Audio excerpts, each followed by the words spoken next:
कोई भी इंपॉर्टेंट काम करने से पहले मैं अपने फ़ोन को साइड में रख देता हूँ ताकि मैं ऑफकोर्स फोकस अच्छे से कर सकूँ।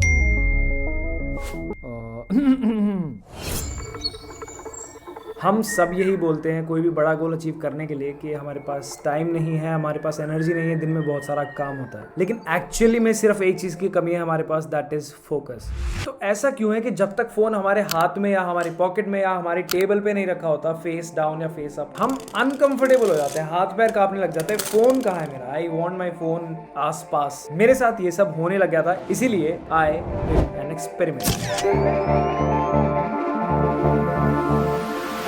बल्कि हमें पता है कि हमें कुछ इंपॉर्टेंट काम करने होते हैं दिन में, बट स्टिल हर 5 मिनट में हम फ़ोन क्यों उठा लेते हैं। वो एक्सपेरिमेंट के थ्रू मेरे को पता चला। तो ये एक्सपेरिमेंट मैंने 10 दिन के लिए किया था, जिसको मैंने 2 पार्ट्स में डिवाइड किया था। पहले के 5 दिन मैंने अपने फ़ोन की नोटिफिकेशन बंद की थी। सारे सोशल मीडिया पे मैं एक्टिव था, मैं चलाता था, सब कुछ नॉर्मल था। जस्ट एक चेंज था, मैंने नोटिफिकेशन फ़ोन के बंद कर दिए थे। मेरे को ऐसा लग रहा था नोटिफिकेशन बंद करने के बाद ऑफकोर्स नोटिफिकेशन नहीं आ रहा है तो मैं फ़ोन नहीं उठाऊंगा, लेकिन हुआ इसका उल्टा। अगर नोटिफिकेशन ऑन होते हैं फिर भी आप फ़ोन नहीं उठाते हो, क्योंकि आपको पता है कि अगर फ़ोन रिंग नहीं किया तो इसका मतलब कुछ हुआ ही नहीं है। नोटिफिकेशन ना आने की वजह से मुझे ये पता ही नहीं था कि किसी का मैसेज आया है, कुछ नया हो गया वहाँ। तो अल्टीमेटली नोटिफिकेशन बंद करने के बाद मैं अपना फोन ज्यादा चेक कर रहा था। ओके, तो एक्सपेरिमेंट के बाद के 5 दिनों में सब कुछ नॉर्मल कर दिया था मैंने। नोटिफिकेशन आएंगे, लेकिन बाद के 5 दिनों में मैंने सारे सोशल मीडिया के ऐप्स डिलीट कर दिए। सिर्फ ऐप्स डिलीट नहीं किए फोन से, उनको पहले डीएक्टिवेट किया, उसके बाद फोन से हटाया। अगर वो मैं डीएक्टिवेट नहीं करूंगा वो चीज मेरे दिमाग में रहेगी कि वो अभी भी वहां पे है। सो ऐप डिलीट करने का कुछ ज्यादा मतलब बनता नहीं है, तो मैंने पहले डीएक्टिवेट किया, उसके बाद ऐप भी डिलीट कर दिया। अल्टीमेटली लास्ट के 5 दिनों में मेरे पास कुछ था ही नहीं जिसको मैं सोच के ये परेशान हूँ कि किसी ने मेरे को मैसेज किया। नहीं, कुछ है ही नहीं, खत्म,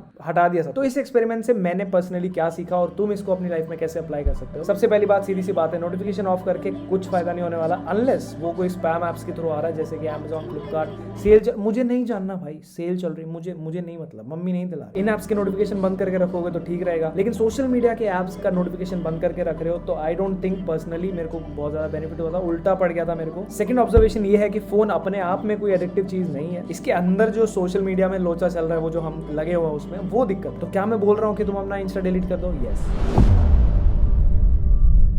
हम सब दिन में 2 तरह के काम करते हैं, एक वो जो हमें करने पड़ेंगे, जो करना जरूरी है, एंड दूसरे वो जो हमारी खुशी से कनेक्टेड है, जिनको करके हमें कुछ मिलेगा नहीं बट उनको करके बहुत मजा आता है। ये दूसरी वाली कैटेगरी हम एक्चुअली में कभी फॉलो नहीं कर पाते बिकॉज ऑफ सम रीजंस, जिसमें से सबसे बड़ा आई थिंक वो बच गया।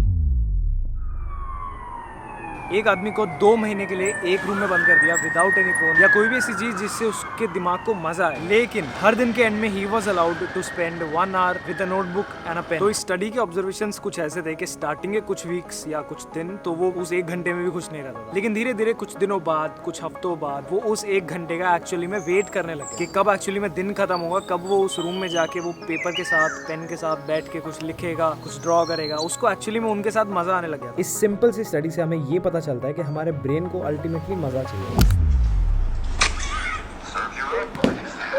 15 सेकंड के इंस्टा रील्स स्क्रॉल कर करके हमने अपने ब्रेन को इतना ज्यादा डोपामिन दे दिया है, अब उससे कम मजा किसी भी चीज में आएगा तो ब्रेन हमारा उसकी तरफ नहीं जाएगा। हमने अपने मजे का लेवल बहुत ज्यादा हाई सेट कर रखा है, अगर हम उस लेवल को कम कर दें तो ऑटोमेटिकली जो बोरिंग चीजें हैं वो हमारे ब्रेन के लिए ज्यादा इंटरेस्टिंग बन जाएंगी। एक तरफ से वी नो कि this thing is very addictive, लेकिन दूसरी तरफ हम इसे छोड़ के कोई फोकस के साथ काम भी करना चाह रहे हैं, वो भी आज की डेट में प्रैक्टिकली पॉसिबल नहीं रहा। हम इसको पूरी तरह से नहीं छोड़ सकते एंड दैट्स अ फैक्ट। आधे से ज्यादा लाइफ हमारी इसके थ्रू ऑपरेट होती है, लेकिन ऑलमोस्ट सारे सक्सेसफुल लोगों ने ये चीज शेयर करी है अपने पॉडकास्ट में, इंटरव्यूज में। ये छोटा सा डिवाइस बहुत ज्यादा एडिक्टिव होता है और इसको वो कंट्रोल्ड वे में यूज करते थे ताकि वो लोग इस डिवाइस को यूज करके जिंदगी में आगे बढ़े और ये डिवाइस उन पे ओवरपावर ना करे। हम कितना भी इंपॉर्टेंट काम कर रहे हो, नोटिफिकेशन आता है, हम फोन उठा लेते हैं, आधा 1 घंटा कहाँ निकल जाता है हमें पता नहीं चलता। इस पूरे एक्सपेरिमेंट की सिर्फ एक वजह थी कि we all have only one life actually, and मैं नहीं चाहता पर्सनली कि मेरी लाइफ ये कंट्रोल करे। मैंने ये एक्सपेरिमेंट बहुत ही ज्यादा कम दिनों के लिए किया था, लेकिन आई फेल्ट द डिफरेंस। मुझे नहीं पता, लेकिन I was more into the present moment and मैं अपनी लाइफ को थोड़ा सा और फील कर पा रहा था कि मैं क्या कर रहा हूँ, कि I am in control of what I am doing in the day. And सोच के देखो, अगर मेरे पास ये कंट्रोल होगा तभी मैं डिसाइड कर सकता हूँ कि मुझे फ्यूचर में कुछ अच्छा करना है, ये चीज करनी है, मे बी करियर शिफ्ट करना है, मे बी कुछ नया ट्राई करना है। तभी होगा जब मेरे पास कंट्रोल होगा अपने टाइम का। जब हमारा टाइम हमारे फोन के हाथ में होता है तब हम इस पोजीशन में नहीं होते कि हम ये डिसाइड करें कि हम एक्चुअली कर क्या रहे हैं दिन में। हम बस चलते रहते हैं, हमें पता नहीं होता हम क्यों कर रहे हैं, क्या कर रहे हैं, बस एक रूटीन बन जाता है और वो काफ़ी बोरिंग होता है। नाउ आई फील कि धीरे धीरे मैं अपने दिमाग को उन बोरिंग चीज़ों में भी मज़ा दे सकूँ जो मैं डे टू डे कर रहा हूँ, जो कि लाइफ में एक्चुअल में मैटर करती हैं, और वो सब नहीं जो फालतू में मेरी लाइफ को वेस्ट कर रहे हैं।